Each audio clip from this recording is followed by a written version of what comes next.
अफगानिस्तान में तालिबान अमेरिका बातचीत हो। हमास और इजराइल के बीच कैदियों की डील हो या फिर ईरान से जुड़े बैकडोर राब्ते। हर जगह दोहा ने अपनी डिप्लोमेसी ताकत दिखाई है। अब एक बार फिर कतर ने वही रोल निभाया है और ईरान अमेरिका न्यूक्लियर समझौते की प्रोसेस को दोबारा पटरी पर लाने की कोशिश तेज हो गई है। जराये के मुताबिक हाल के हफ्तों में कतर की राजधानी दोहा में कई खुफिया और सेमी ऑफिशियल बैठकों का दौर चला। इन मीटिंग्स में अमेरिकी नुमाइंदगान और ईरानी अफसरान के बीच बैक चैनल बातचीत कराई गई। कतर ने दोनों फरीक के बीच भरोसा बहाल करने का काम किया और यही वजह है कि लंबे वक्त बाद बातचीत का माहौल मुस्बत नजर आ रहा है।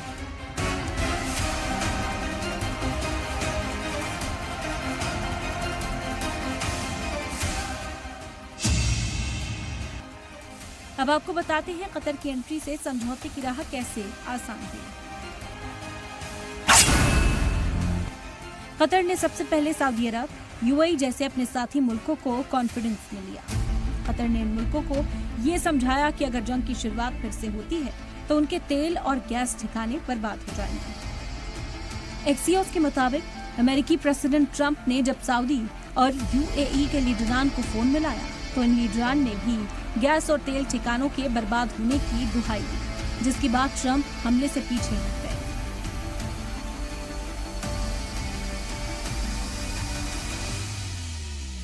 ईरान जब अमेरिका को तजवीज भेजने की तैयारी कर रहा था तब कतर ने ईरान की फॉरेन मिनिस्टर से फोन पर बात की। ये यकीनी कराया कि तजवीज में न्यूक्लियर हथियार के बारे में साफ साफ लिखा जाए।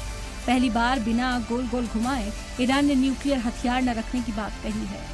ईरान की तरफ से ये खबर आई कि बातचीत के दौरान उसे तेल बेचने की इजाजत मिली है, यानी ईरान अपना तेल आसानी से अब बेच सकेगा। ये ईरान के लिए बड़ी राहत है। इसे दिलाने में कतर का अहम रोल रहा है। न्यूक्लियर समझौते से कितना दूर है अमेरिका ईरान? डोनाल्ड ट्रंप का कहना है कि 2 से 3 दिन में तस्वीर पूरी तरह साफ हो जाएगी। कतर की कोशिश जल्द दोनों के बीच बातचीत कराने की है। कतर के वजीर आजम अमेरिका के प्रेसिडेंट और वाइस प्रेसिडेंट के सीधे राब्ते में है। वह ईरान के फॉरेन मिनिस्टर, संसद के स्पीकर और प्रेसिडेंट से भी कतर के वजीर आजम का बेटर राब्ता है। जंग के दौरान कतर ने ईरान के साथ एक समझौता किया था। इसकी डील के तहत कतर ने ईरान को फ्रीज किए गए $6 अरब की रकम दी थी। बदले में कतर पर ईरान ने हमला नहीं करने का वादा किया था। जंग में ईरान ने कतर को ज्यादा नुकसान नहीं पहुंचाया। ईरान और अमेरिका के बीच न्यूक्लियर समझौते को लेकर 3 बड़े पेच फंसे हैं।